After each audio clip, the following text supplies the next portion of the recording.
Hello, family. Now we need to talk about Canada.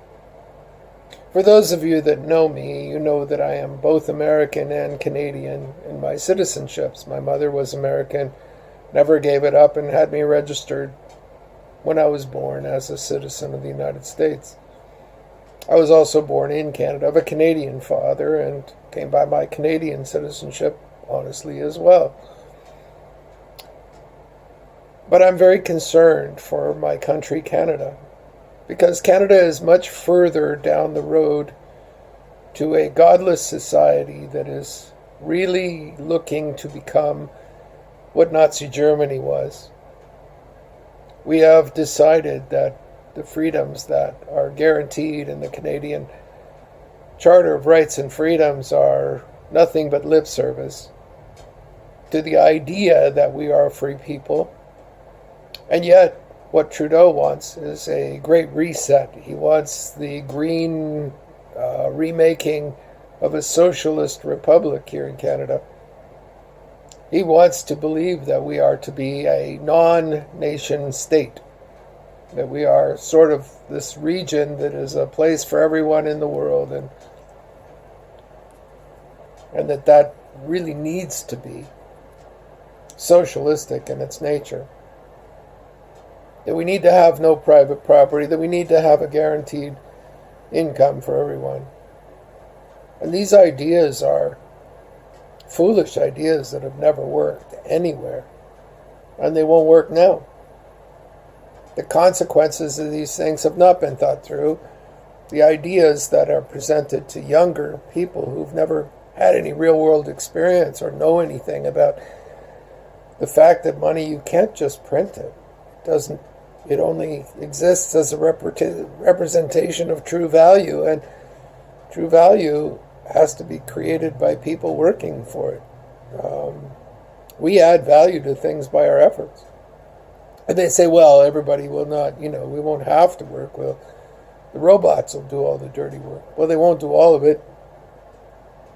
That's going to mean that some people are going to have to forced to work in things they don't want to do, no matter how you do it.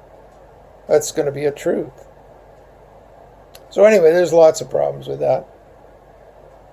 But the fact is that the Liberals are selling the idea to Canadians that we can be what no one else has ever pulled off in the world.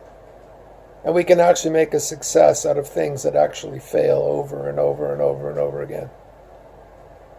But we don't know much history. We don't care much. We're more, let's just all get along and let's not raise any stink about what the government is saying. The problem is that the government is in rebellion against the true authority in Canada. We had a constitution drafted in 1982. I printed it off and read it in entirety.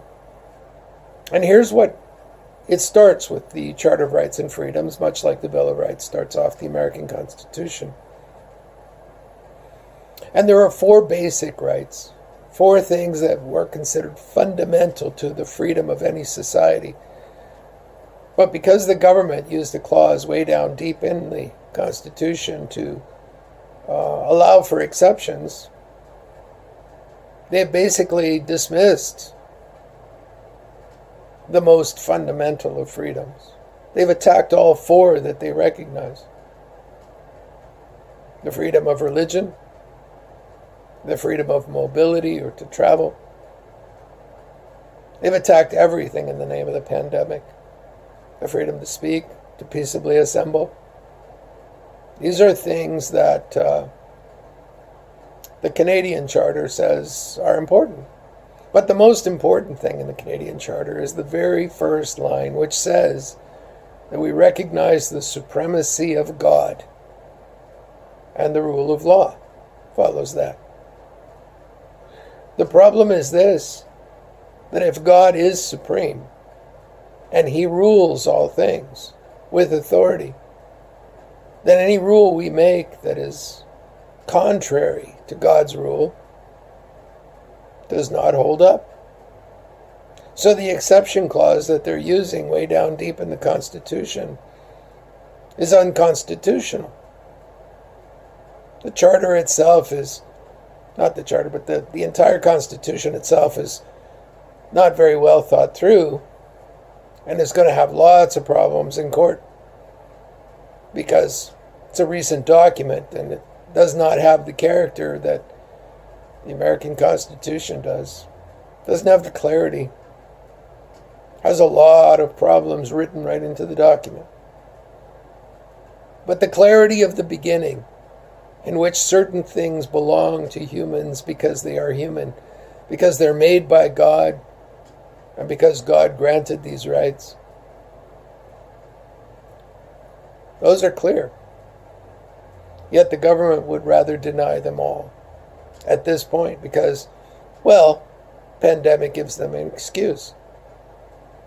And it's not really a pandemic. When I say it's not really a pandemic, please don't mistake what I am saying about the disease. COVID-19 is real and it's very deadly. It's much worse than the flu. However, the death rate doesn't reflect a pandemic level of deaths or of transmission or of many, many things. We have a new disease among us, and it's a fatal disease, and we should pay close attention to taking proper precautions. But it does not rise to the level of saying, okay, the government now should supersede all your rights. You should be forcibly vaccinated. You should be... These are not things that government has a right to do. We're going to take your freedom of movement away unless you're vaccinated. No, I don't think so. These are declarations of war that are coming out of the mouths of the ministers of Canada. They are war against us, the people. They're saying, you don't count anymore. We get to make all your decisions for you. You're not free. We're going to decide when you're free, when you're not. Not during a pandemic, you're not free. And we get to decide if it's a pandemic. Even though the numbers and the science aren't behind the idea that it is a pandemic. So when I say the pandemic is a hoax, it is. The disease is not. It's very serious. We should take it seriously. But the disease is among us. And the government of Canada cannot reverse the fact that the disease is among us. It never will. Health and healthcare are two different things. Health comes from God.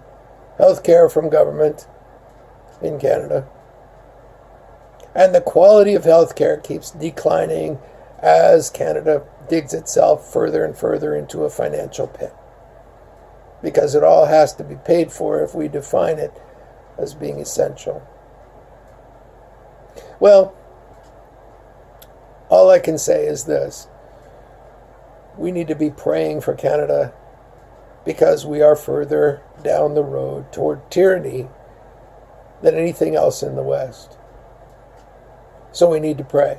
We need to pray that God will change the hearts because mercy always comes before justice. So we ask God to change the hearts of our leaders and to change the minds and the actions. And if that is not possible, then justice will come because God is just. And if we, his people, pray that he gets involved, he will heal our land. And the cost of it, that depends on the way we respond, including our leaders.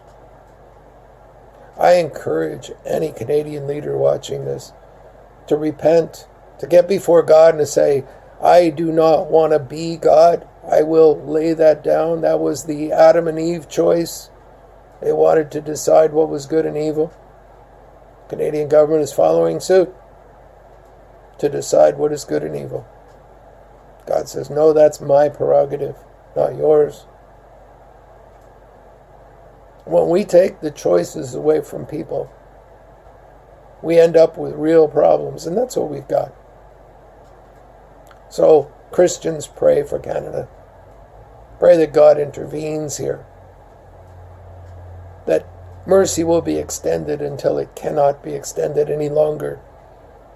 and then judgment will come, because thy will be done on earth as it is in heaven. I love you. Sobering video, but needs to be said. God bless.